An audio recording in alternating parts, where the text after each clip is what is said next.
What is up, everyone? Welcome to round 7, the finals of the Portland Monthly Premodern Magic Afternoons August 2024 tournament. Without further ado, let's get into the finalist deck lists. First up, we have Chuck returning to the camera with his black-red Goblins list. Yes, he's back and in the finals with this offshoot of one of the most popular pre-modern decks. This deck specifically does not have green like most Goblin decks, but instead it runs black for Living Death, which lets him return all Goblins to play, wipe the board of any creatures that are there already, and swing in for an Alpha Strike. This deck also plays a lot more sack effects and Goblin Sledder and more than one Skirk Prospector to get that graveyard full of the red meanies. It also runs Goblin Pyromancer, which is a not often seen played card, but is perfect in this deck because not only is it an anthem effect, but your creatures all get sacrificed at the end of turn. Granted, you can also sack this before that trigger happens, so you don't lose all your goblins, but the buff is kind of insane, and the deck has obviously been doing super well for him. So without further ado, let's see who he's playing against. Well, shouldn't come as a surprise if you saw last round's video, but Ryan is back with Blue-White Stiflenought. Yes, this is a format classic, and Ryan has been doing very well with it so far today. Very excited to see how these two matchups go with an aggro deck versus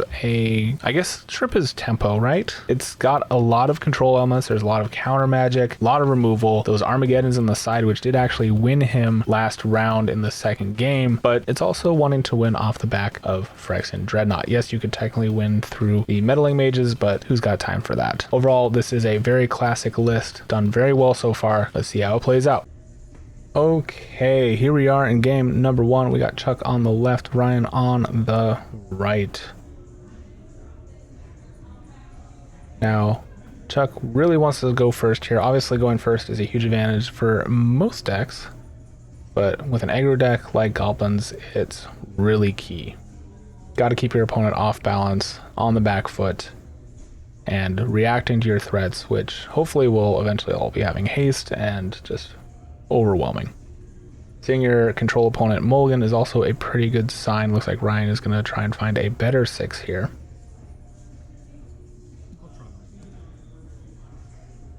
And I'm not sure who actually is on the play. We'll have to wait for the first turn to figure that out.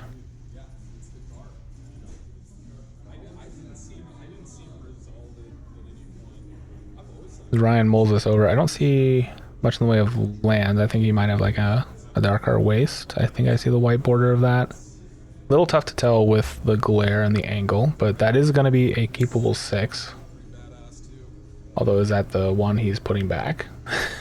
That is a mana leak, I believe.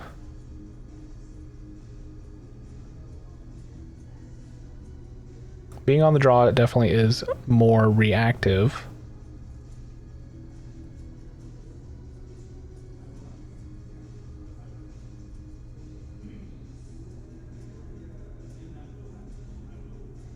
Contemplating what, I can't really tell what the other card is.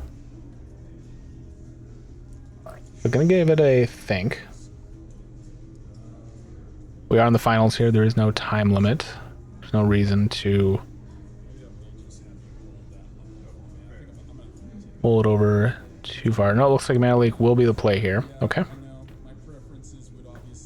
And Ryan is starting us off, and I was right. That is a Darkar Waste and go. And Chuck into a turn 1 Goblin Lackey. That's pretty good. That's exactly what the Goblin deck wants to do, but do we have his swords? No, we have an opt. So take a point. I think he drew a foil. No, he's looking at the card still. Okay. I'll put that on the bottom. Draw for turn. Now, needing a good answer to the Lackey. There's a Flooded Strand, and say go. Alright, no answer to the Lackey. At least not yet.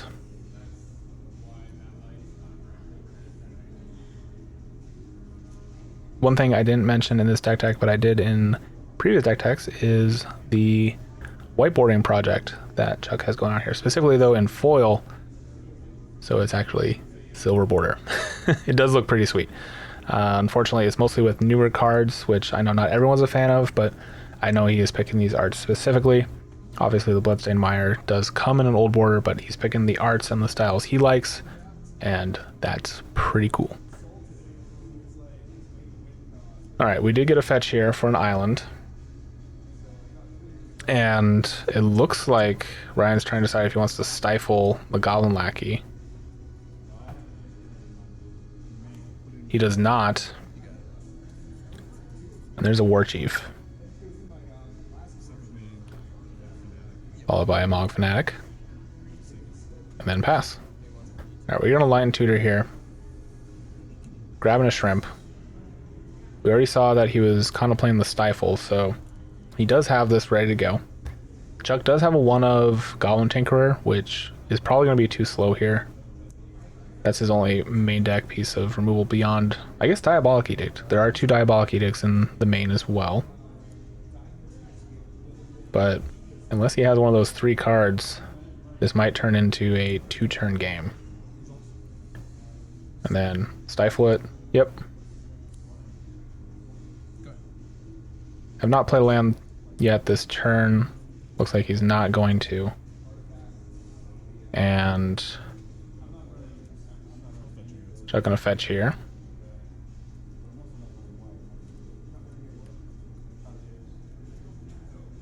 Grab a mountain. Which is interesting. He did put himself off of Diabolic Edict if he doesn't have it. Or if he doesn't have another red source, or a black source, sorry, I should say. So that does close one of the outs. I mean, you can block with the goblins, but that's not going to do too much. Okay, he does have a swamp in hand, so that makes sense. He will still have access to black mana for the Edict, if the Edict gets to resolve. Obviously, the Dreadnought deck is very good at protecting its one Dreadnought when it does have it. Oh, and there is actually the Tinkerer. Like I said, this is probably going to be... Well, no, it wouldn't be a turn too slow, I guess. He hasn't gotten a swing in yet. So it might actually be relevant. Ryan deciding how relevant it is.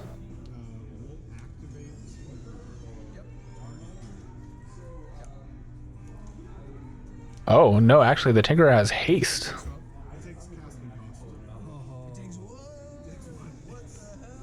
Alright, well, that's a problem for Ryan. That Tinkerer can do its thing now. But also, shouldn't it be dead? Ryan's just gonna say go.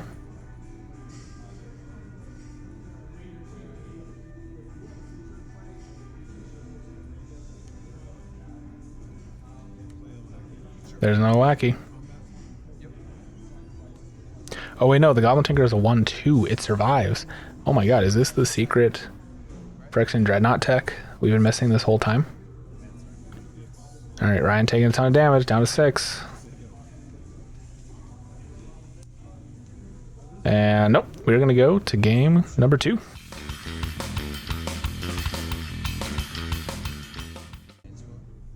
Okay, well that was a pretty crazy game number 1. Chuck stabilizing, drawing one of the 3 cards in his deck that could actually get him out of the situation. Turning the corner, putting Ryan on the back foot to the point where he was not able to recover and took it down. Ooh, I think I even see that same Tinkerer in Chuck's hand right now. And a Diabolic Edict, it looks like. Okay. Well, Ryan on the play again, leading with an island pass. Chuck gonna play out the Mog Fanatic pass, not actually starting with the Tinkerer. Very interesting. And there's the turn 2 Shrimp getting Vision Charmed. That's not great for Chuck. Functionally on a 2-turn clock now. He does have the Tinkerer, which he could play out this turn and could take care of it next turn. Or he has a Diabolic Edict, so it's very interesting what he's actually going to try and go for here. Grabbing the swamp, but does that mean Going for the Edict. It looks like it. Alright, so the Dreadnought comes back on your upkeep before you get to draw, just in case you draw something relevant. Looks like Chuck's announcing that he does have an Edict effect. And Ryan does have the days. Alright, so the Edict goes to the grave. Shrimp sticks around for another turn. To swing in for 12. Down to 7. Say go. We know Chuck has the Tinker in hand, but there's no way to give it haste, I don't think. And there's no way to put at least 6 toughness on the board, which is what he would need to survive the Dreadnought for at least one more turn. At least I don't think he can put 6 toughness on the board. With 3 mana, he does have the War Marshal again, but no, we're going to game number 3. Well, that might have been a record game number 2. Just in total length of time for any game, actually. That was, what, done in 4 turns? Maybe less. Okay. Now it's Chuck's turn to be on the play, and unfortunately he is going to mulligan, looking for a better 6 here. Ryan does have a Swords in hand. I don't know if he's got the white mana to play it, but it is definitely an answer to turn 1 Lackey, which is what lost him game number 1. Goblins is definitely one of those decks that keeps the format honest. If you don't have a good response to a turn 1 Lackey, chances are you're probably losing to Goblins. Them just being able to put the biggest thing they have in hand on the table for free is a great effect. I don't think that needs to be said. I think most people know that. I think I see lands and creatures in Chuck's hand, but it looks like it's not good enough, so we're going down to 5. We're going to get a pile shuffle here, which, I'm going to be honest, I don't think mixes up the deck all that much. Pile shuffling, in my view, is mostly just for counting number of cards in your deck. Doesn't do much for randomization, but, you know, card players can be a little superstitious. Do whatever you need to do to feel like your deck is sufficiently randomized, as long as you only pile shuffle once per game. I think those are the actual competitive REL rules. I have had opponents in timed competitive matches try to pile shuffle more than once when they're ahead on the clock. That is a no-go. It takes forever, and like I said, I don't think it actually really randomizes your deck all that much, but you do you. We are, though, in the top 4, in fact, the finals. So thank you guys if you made it this far. You probably knew that already. And we do not have a clock for finals matches, or for anything after the cut from Swiss rounds. So no time constraints here, no worry about hitting the clock. We are going to get the full brunt of this game number 3. And it's been a minute, I think, since we've actually had 3 games in a finals match. Oh no. Are we going down to 4? That is not good. Chuck's deck just not wanting to behave right now. And hopefully we can actually see a semi-decent game here on a mold of 4. Sometimes you wonder, like, why do we play this game when it's like, it's kind of like sometimes self-torture. Like, I feel like I'm like in agony the whole time I'm playing, and then I'm like, alright, Ryan trying to get him to something good. Yeah, I'm like angry all day. And I get home like, man, that was a really fun day. Yeah, you're like, was it?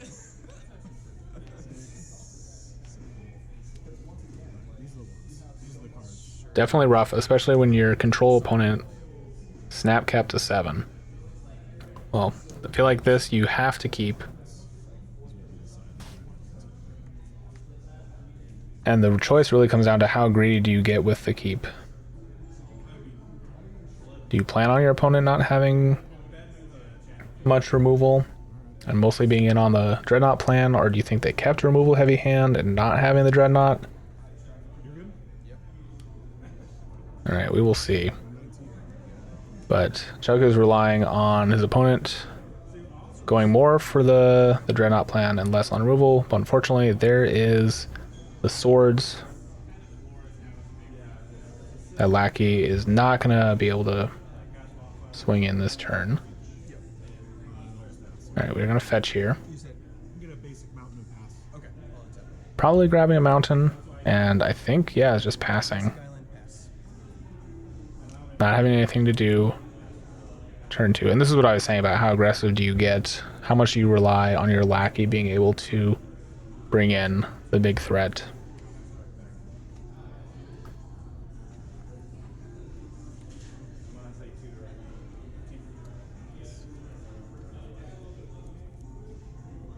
Both players just passing and saying go.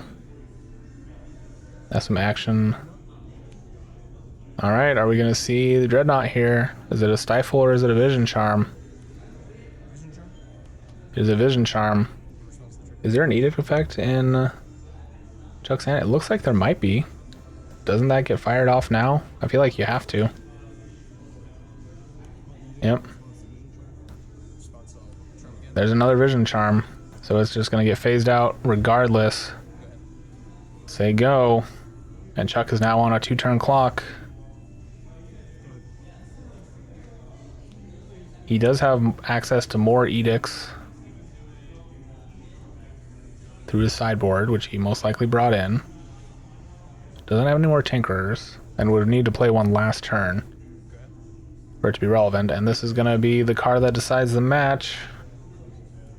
That's going to be the game. Ryan takes it down. All right, everyone. Thank you so much for watching. If you haven't yet, make sure to like the video. And if you're not subscribed, make sure to do so as well. There's a ton of Premodern videos in the works and also just a ton on the channel already. Make sure to check those out as well. If you've already supported the channel and you want to help even more, there's a Patreon link in the video description below. That money goes towards gear upgrades, travel expenses, and just making more Premodern content. Thank you all for watching, and I'll catch you next time.